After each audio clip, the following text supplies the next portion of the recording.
بسم الله الرحمن الرحيم الحمد لله رب العالمين والصلاة والسلام على سيدنا محمد وعلى آله وسلم أما بعد kusoo dhawaada channelka Engineer Maxamed Ibrahim Cumar maanta waxaan ka hadli doonaa maadada loo yaqaano maadada Englishka oo tenniska koowaad khaasatan tennisyada aan ka hadli doonaa maanta waxaan mowduucina ku saabsan yahay what is a present continuous tense ka hor intaan u guda galin cashirka fadlan channelka waa channel cusub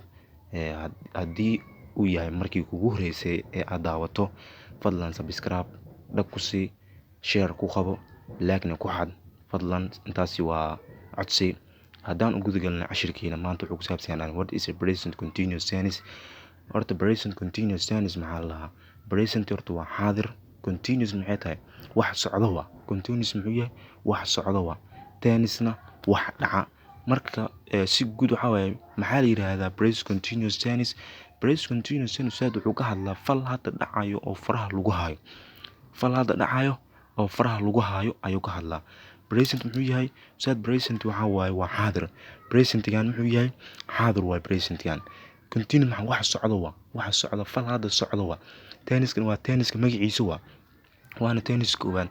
marka present continuous tense waxaa la yiraahdaa present continuous tense is used for an action which is happening now maxaa waaye waa fal hadda dhacayo faraha lagu hayo waa fal hadda dhacayo oo faraha lagu hayo marka maxaan leenahay saad la soco present continuous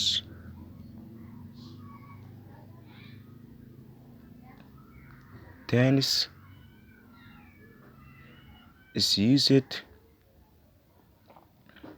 for an action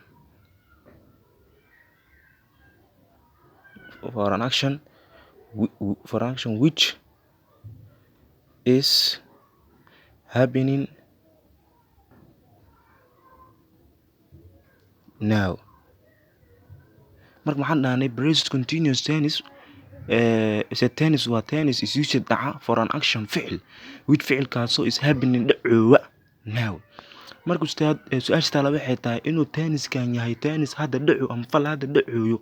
maxaa caddeynaya ama maxaa i tusin karaa waxaan ku tusi karaa tenniskan inuu yahay tennis koowaad waxaan ku tusi karo labadana ku tusi karo adverb of time kan oo now ah iyo ing-gan ku tusi karo inuu yahay fal tennisku tennis hadda dhacayo faraha lagu hayo waxaa ku tusinayo labadan now-gan adverb of time ah iyo ing-gan ku tusaya ustaad tennis kasta wuxuu leeyahay sharci ama qaacido uu ku shaqeeyo leeyahay tennis koowaad wuxuu leeyahay formal oo ku shaqeeyo